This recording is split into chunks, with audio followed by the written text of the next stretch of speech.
Well, guys, after the mixed reception and the criticism the season's been getting, we end this season with what I think might have just been Oliver's most triumphant hour yet.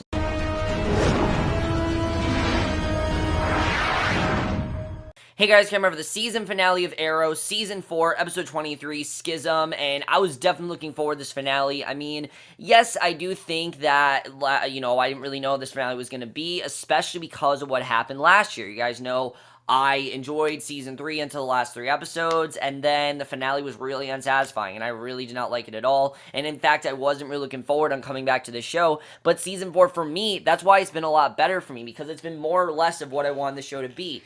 Now, let me just say, I know a lot of people are going to hate me. I love this finale. I thought this was a really great finale. I thought there was some really great stuff here, mainly because I was very surprised with how big this finale got. How, not really, because it wasn't at all a brutal finale. I mean, they made it seem like to me this brutal, sad finale, and to me, it was more of a triumphant finale. It might just be Oliver's most triumphant hour yet, honestly, after this episode, and like I said in my intro, I think it might be Oliver's most triumphant hour yet. I think that's really great. But let's just get into this episode because there actually is a lot of stuff to talk about that I particularly really enjoyed, and I'm going to get into why I enjoyed that stuff, why I actually, enjoyed the season overall, why I didn't absolutely hate the season like everyone else did.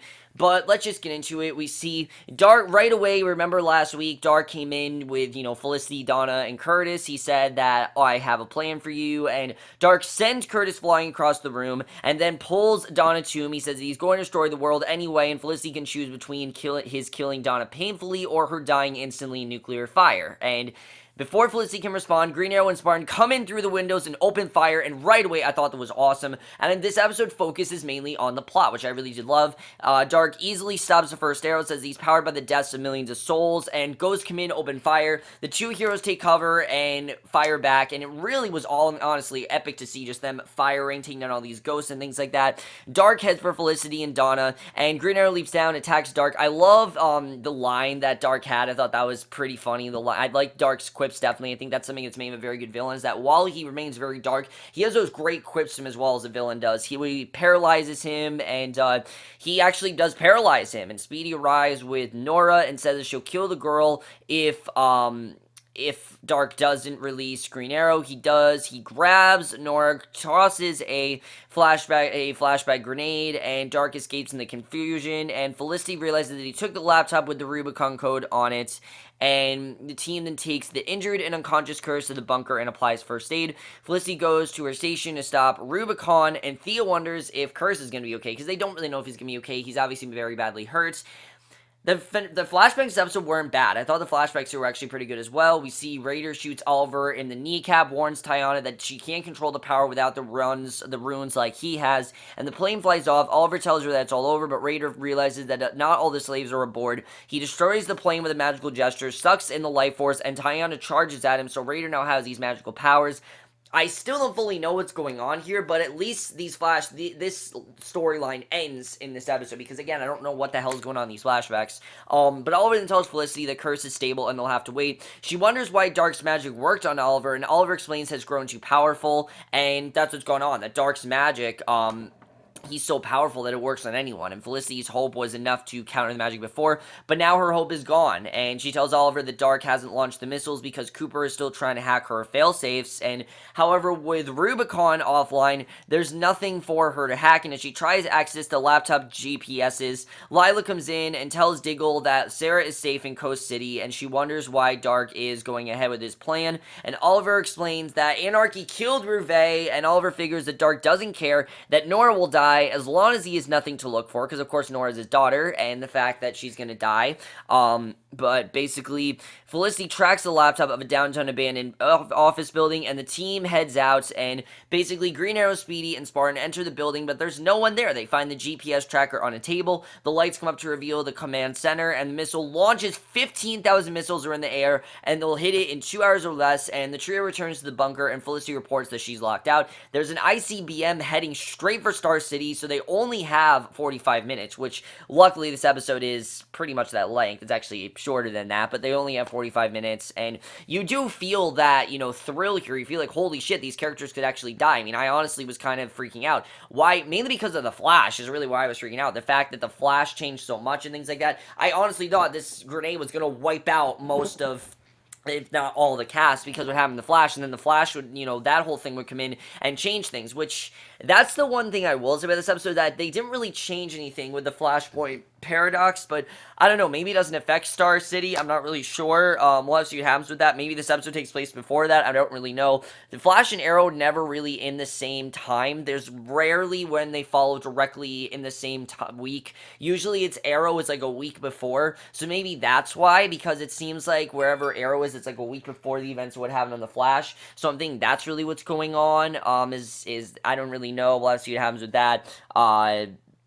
So, again, I don't really have an answer for that. Again, I can't even tell you, like, what's going to happen in The Flash. I honestly have no idea, and I don't know what's going to happen in Arrow next season either, but Raider and Tyon then fight. Oliver tries to stop Raider. The mercenary throws him back, tries to drain the life force from Tyana, but then stares in shock. Oliver tosses a knife into his back, and Tyon says she's okay, but wavers, and we see Lance arrives at the bunker. Felicity gives him the location, the safest place to survive a nuclear missile within 100 miles, and I love what she says. She wants Lance to take Donna there. He agrees, and I think it's a good development for Lance this episode, because like I said, Lance really doesn't feel like they know what to do with him. I like that they make the decision they do with him at the end of this episode, because I feel it's the right way to go.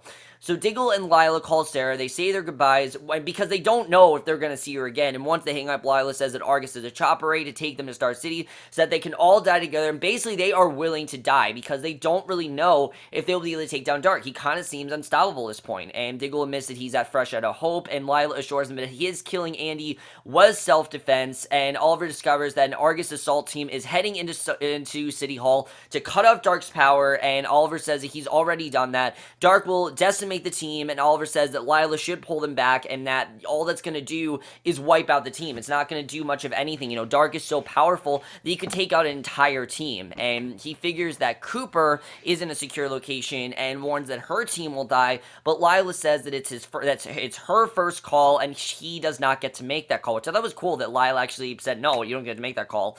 So in the next chamber, beneath City Hall, Dark tells Nora that she'll only be there a little longer once she says she misses Rouvet. Dark says he does too, but they'll see her soon. The Argus team comes in, Dark stands to face them, and again, you get that side that Dark really does have a lot of vengeance for what happened to Rouvet, and he's kind of lost the will to live a little bit, but I kind of like seeing that. While Dark is, still very menacing, he's kind of lost a lot of hope, and he's very hopeless as well, because his wife just died. He himself doesn't really have a will to live, even though his daughter is alive and well, he's even okay with killing her, which again is really sick and disgusting. But basically, at the bunker, the team listens as Dark slaughters the Argus agents. Felicity gets through Cooper's firewall, and basically, just as Ghost break in and open fire, the team takes cover and fires back, and Oliver gets to his arrow while Thea and Diggle fight the Ghost hand to hand. And when Diggle draws him one of the Ghosts, he imagines that it's Andy, and the Ghost prepares to shoot him, and Lila kills the man. I like that Diggle is seeing Andy because he knows that Andy's the man that betrayed him and has that inner rage within him,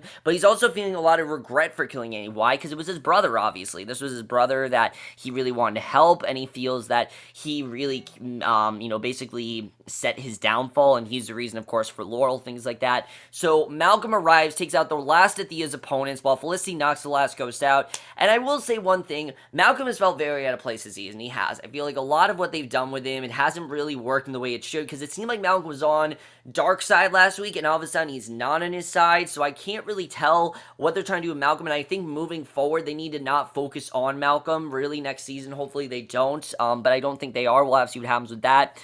So 5 years ago, Tyana's eyes glow yellow, and she tosses Oliver away, then starts choking her. She says that Oliver killed her brother, and it's darkness, and Oliver admits that he is, and he tells Tyana that she doesn't have to be, and she falls back, and Tyana says that she can find the darkness burning through her mind, and says that the only way to stop it is for Oliver to kill her, which he does not want to do, but that might be the only thing to do, is for him to kill her, and Basically, as the news reports, the citizens panicking. Felicity confirms they only have about 27 minutes, and Felicity figures that there's nothing they can do, and points that Oliver has as well. And Oliver admits that he thought he'd be the one to unite the city. And this great scene, because think of how Oliver came into this season. He had no hope, really. He kind of just was enjoying his life. He really didn't want to be the Green Arrow anymore. He just felt that it really wasn't his purpose, and that really he wasn't the one to unite the city. That he really was just someone that there are other people that do it. There are Diggle still out there, people like that. That's kind of was his attitude, that there were other people out there, and he was enjoying his life with Felicity. But then he got pulled back in, and he realized why he wanted to do this, and he missed it. He thought he'd be the one to unite the city, and it was the same arrogance that made him thought that he could become Green Arrow without descending into darkness. And he points out that they decided to come back to Star City, and he tried to do things differently. But they didn't really do things differently. I mean, really, thinking about it, they didn't really do anything that differently. He had more of a team, but other than that, he didn't really do much of anything. And now he's wondering if Laurel would still be alive if he hadn't made that decision. And Curtis gets up, says that he and Paul are ready to leave the city until Green Arrow gave them hope. He wonders why Green Arrow can't do the same thing now, and it really does show the direction that Curtis is headed. I like that Curtis really has become a bigger part of this team. We know that Curtis, obviously, he's now going to be a series regular next season, and he wonders why Green Arrow can't do the same thing now, because he has all this hope. Why can't he just unite the city? And we get this incredible scene with Oliver, which really feels like this is the character that we know Oliver Queen as. I mean, I'm not saying that we haven't seen Oliver Queen this season. Definitely, we have seen Oliver Queen, but these last few episodes, he's been very down himself because what's happened with Laurel, he's kind of lost a lot of hope, and here's really where he's gaining that hope back, and I love the way this was done.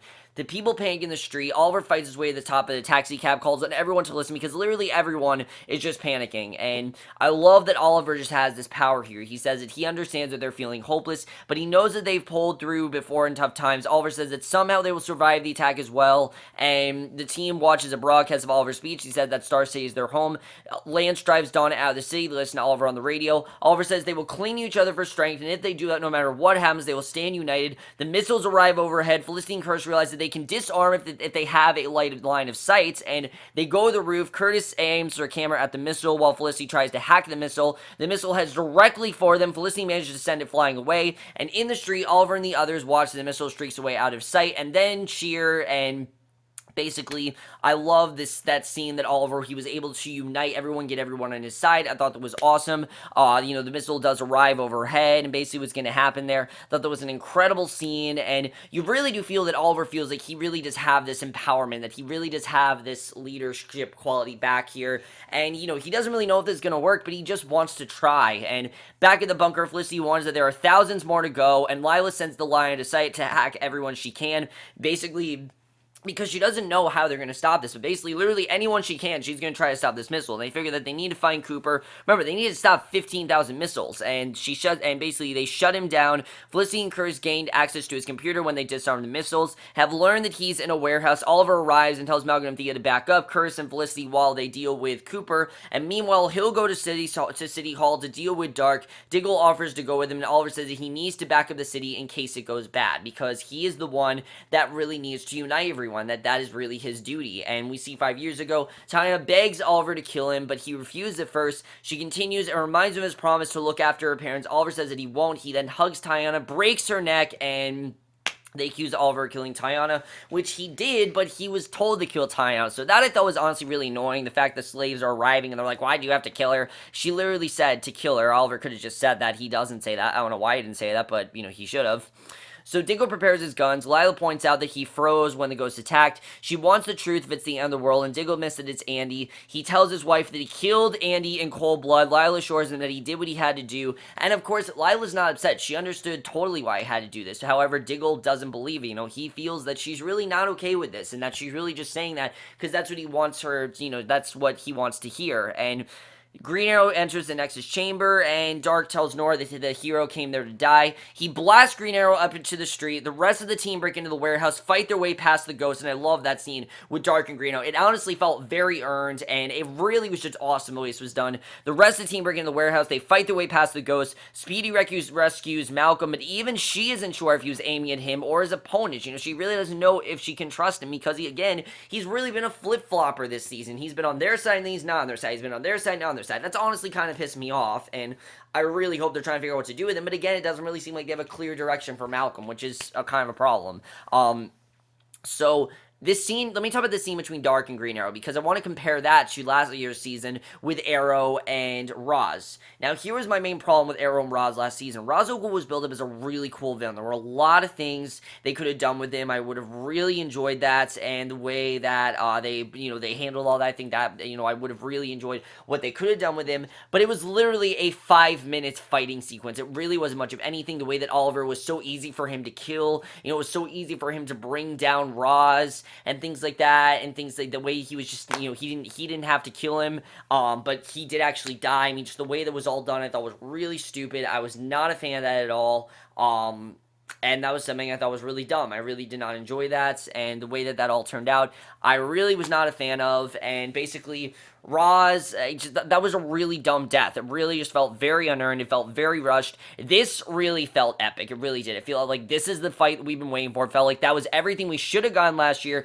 was in this fight. I loved everything about it because it really showed everyone's weak points. It showed why Dark wanted to do this. You got really everything from why Dark wanted to do this, from Dark's, weaknesses to Green Arrow's weaknesses. I mean, there's a lot of really cool stuff about this scene. Dark tells Green Arrow that the missiles will strike even if the hero could stop him. He's going to spare everyone the pain of living after their loved ones die, and a crowd gathers, tells Dark to get out, and I was surprised by the scope of this fight. I mean, there's literally a huge mob for both sides, and Dark laughs and points out that he had just seen them tearing the city apart. He roars, driving them back, and tells Green Arrow that humanity is feckless, and he wanted to cleanse it out of a millennia of rots. And honestly, I do get what Dark is saying. He feels that the entire city is just in, enormous chaos, and that's the only way to destroy it. Basically need to blow up the city to remodel it, and he tells Green Arrow that humanity is feckless, and Green Arrow gets upset that he won't. Dark says Astro will stop him. The hero says that it won't be just him. The people move forward. Green Arrow finds an arrow, and this time Dark is unable to stop it. Somehow his magic is just stopped. Now, that's the one thing here. They didn't really explain how his magic stopped, but I thought it was really cool the way it was done. Dark tries to summon his magic, but nothing happens. He says he doesn't need magic, and because he's actually a member of the League of Assassins, apparently he attacks Green Arrow as the people cheer. Felicity and the others find Cooper at his computer. He's been shot. Cooper explains that Dark is moving the bullet closer and closer to his spine. To stop Dark, he agreed to blow up the world. Felicity sends the others out and tells Cooper that he's powerful enough to pull himself away from the keyboard, and Cooper says that Dark will know if he stops Rubicon and kill him, and Felicity says that he can still do the right thing and be the man that she loved. She reminds him that when they were hackers, they wanted to save the world, and now it's Cooper's chance, and at the moment, he shoves the keyboard to Rubicon, and Dark senses what Cooper is doing, and he kills him, and Cooper screams in pain and dies. Felicity goes to work. You don't really care that Cooper died. Like, they kind of made us care, but I didn't really care. So Green Arrow renews his attack. Dark takes him down. Spartan and Lila arrive. Dark says that he also brought friends, and his ghosts charge at literally, there's like 20 million ghosts, and they're attacking. The crowd charges at them. The two forces meet in the street. It's literally like Game of Thrones right now. It was so cool. The others arrive. Dark says that Rubicon has safeguards. She says that she can't disarm the warheads. Curtis tells her to send the missiles into space or they will explode harmlessly. He and Felicity invert the mission's horizons. Dark grabs Green Arrow's bow, picks up an arrow, literally starts shooting the hero in the shoulder, which is crazy. The way that Dark just had this power over Green Arrow, even without magic, and how he was using his arrow, Green Arrow's arrows as a weapon, I thought was so cool. I've never really seen a villain do that before, is using their, Green Arrow's own arrows as a weapon against them. And Lance arrives, he helps Green Arrow up, says that Dawn is safe, but he had to come back and stand with his city. Green Arrow tells him to take down the ghosts and keep the people safe, and Wally goes after Dark. He heads through the crowd to Dark, who attacks him. They continue punching each other until Dark goes down. Green Arrow picks up an arrow, and Dark says that they both know he can't do it, and I love this scene here, because you're really thinking, is he actually going to go through with this? Is he actually finally going to,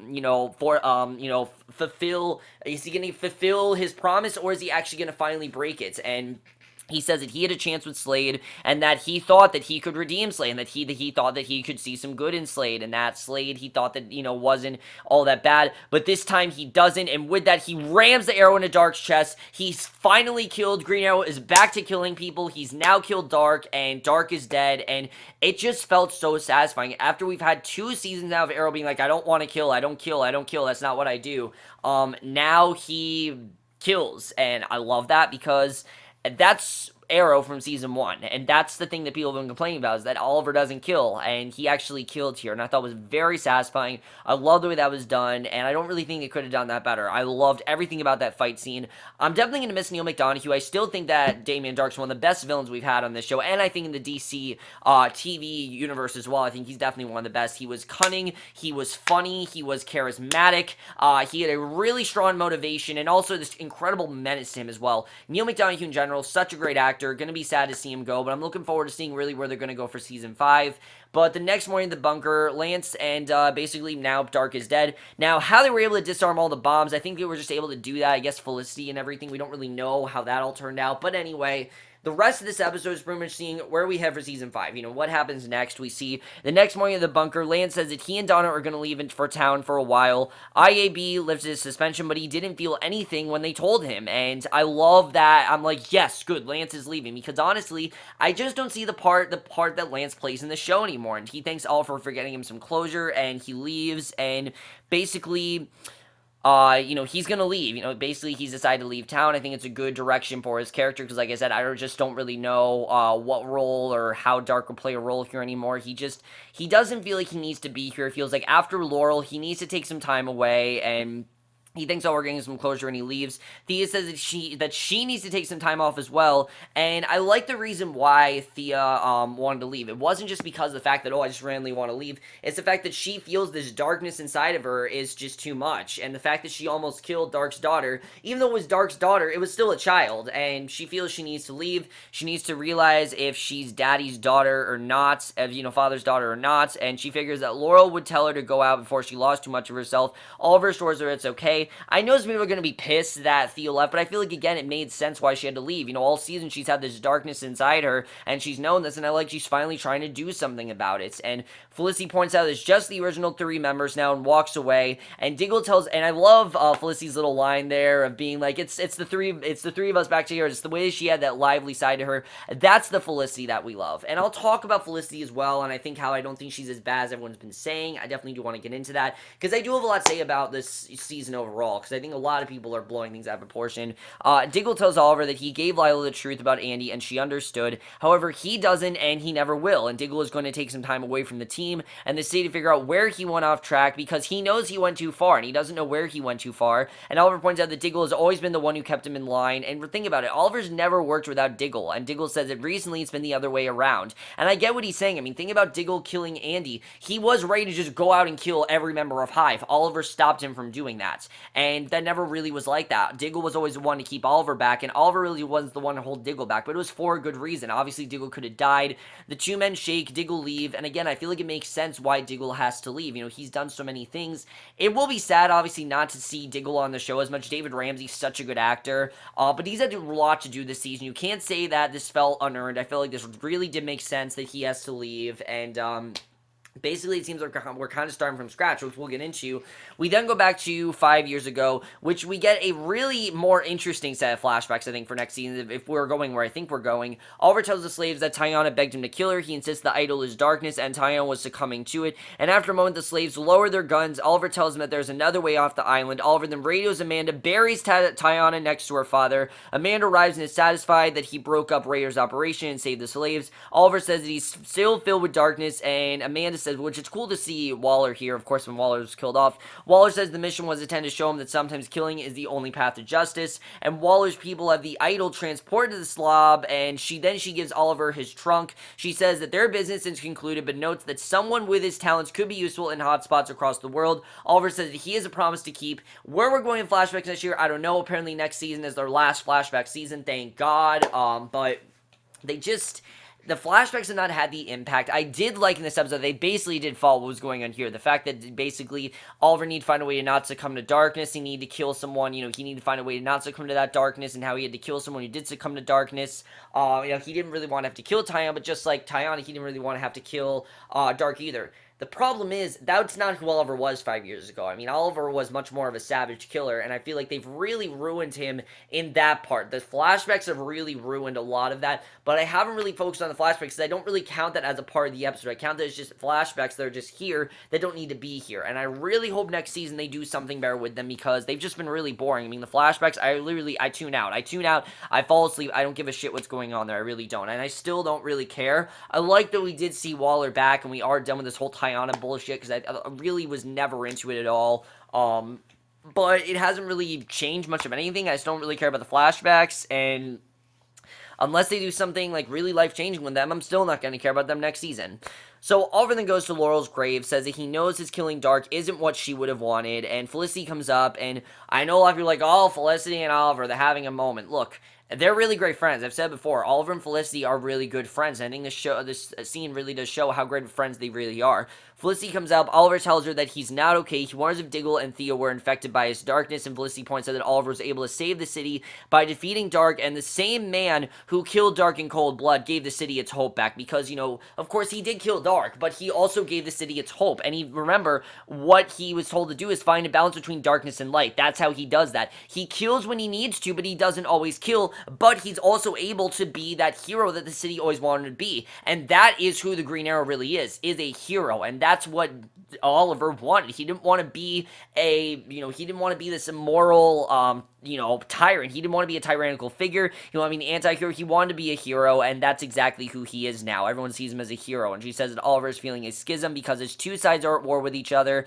and I love the way that was done, that basically, he's not really understanding the difference between dark and light. It's not really something he's used to, but he's going to have to get used to it, and we see Thomas Kemp, the chair of the city council, calls him in, points out that Oliver got 44% of the vote as a write-in for candidate as mayor, points out that Oliver looks conflicted. Oliver says that he is, but he's not ready for it. They then meet with the press. Kemp swears Oliver in as interim mayor, and Oliver's now the mayor. We see Oliver's now the mayor, which I think is really interesting. It's an interesting direction for his character, but it makes sense. Oliver really won this election. Rouvet, of course, was the mayor, but now that Rouvet's out, Oliver's in, and he's the mayor now, so I think that's pretty cool. We then see Lance and Donna drive out of Star City, and they're leaving. In her apartment, Thea sits alone, really conflicted as to what she wants to do. We don't really know where Thea's going, if she's going to go with Malcolm, if she's going to go on her own. Thea's definitely not off the show. We're going to see her again next season. Diggle dons his military uniform, looks at a photo from his wedding, and he is going back to the military, which I think is interesting that all out of everything, Diggle's going back to the military, then puts into his duffel bag, says goodbye to Lila and Sarah. I don't think this is forever. I think Diggle just needs to take some time off. I do think he needs to take some time off. Why the fuck he's going to the military, I don't know, because he could get PTSD or something, but I don't know, we'll have to see what happens there, why he wants to go to the military. I mean, I guess Diggle thinks that maybe he's kind of a killer, and that maybe he needs to kill, I'm not really sure, but definitely very interesting stuff there. But then we get to the end of this episode, Oliver goes to the bunker, he looks at the suits of his team, Felicity comes in, she assures him that she's not going anywhere, basically kind of starting off from scratch, where the season basically started with Oliver and Felicity, and that's where this episode ends. And okay, let's talk about the season overall, because no, this episode didn't really give us a direction of where season 5 is headed, but I like that. We don't need a direct, events that this is where season 5 is going. But it also didn't do what season 3 did, and that this did not feel like a series finale. Last year's finale felt like a series finale. It felt like the show couldn't go on anymore, and this episode felt like it could. It felt like there actually could be some stuff they do with it, and especially because I am hearing that the villain next season is very different and not as well known as Damien Dark or as Ra's al Ghul. I'm looking forward to seeing what they do with that. Let's talk about the season overall, because I know a lot of people have been complaining about the season.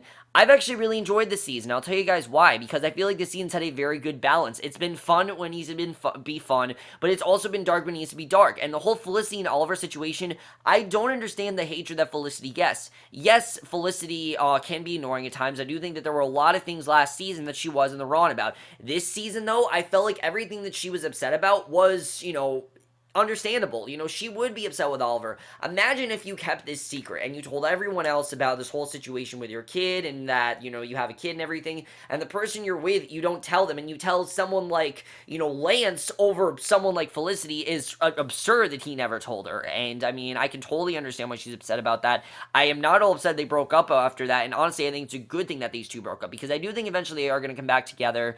They were fighting a lot. They couldn't really be together at the time. Things were really complicated because because of that, and I feel like that, to me, I was never upset with Felicity. I do like Felicity's character. Is there an overabundance of her? Yeah, I will admit that. There has been a bit too much of her this season. I feel like they haven't focused on much of the other characters, but they also did have some really good stuff with Diggle. They had, I think, some really good stuff, I thought they had some really good stuff with Diggle. I thought they did some really good stuff with, Lance this season. I thought, it was a really nice send-off for Laurel. Thea had some great stuff. So, yeah, I thought overall this wasn't a bad season. I don't know what everyone's problem is, honestly. I think that this season's a lot better than people are saying. I don't see the hatred that people have. I honestly just don't. Maybe it's just me, but I've really enjoyed this season. I'm not going to lie. I mean, it's not been bad. I think it's been pretty good, actually. And yes, it hasn't been perfect, definitely. I don't think there's going to be a perfect season. Season 2, it is hard to kind of beat Season 2. I do think this season is right there with Season 2. It definitely is better than Season 3. Season 3 was just, there were a lot of convoluted stuff. And this season, I thought, did stay pretty basic overall. You had dark, things like that. There was a lot of stuff in the first. I will admit the first half I do think was a bit better than the second half. Definitely, I will admit that. But overall, guys, I overall really did enjoy the season. I know we're getting Roy back next season. I really do feel like we're kind of start from scratch, and they are going to kind of try to figure things out, because I know even Stephen Amell said he wants to go back to, like, basic villains and not just this overabundance of crazy stuff going on, because, yeah, this was a very chaotic finale and things like that. Also, how is Flash going to affect this? Because we know, of course, Flashpoint Paradox would happen last night. How is that going to affect the events of Arrow? I'm not really sure. Overall, guys, how much you guys saw this finale? What do you think of this season in general? I know I'm going to get a lot of hatred, but I did not dislike the season. I thought this was actually an okay season. I thought there was some really good stuff here. I think there's a lot of stuff that people are thinking, oh, there was too much of this, so therefore it's bad, and I don't really see it that way. But I will see you guys next year, which will be for the season premiere of Wayward Pines, and yeah, we'll see how that turns out. I don't know how that's going to turn out. I don't know if it's going to be good. I've heard it's kind of shitty. I've heard some people say it's good. I don't really know. I'm going to go into my own opinion, but I will see you guys for that. Okay, bye.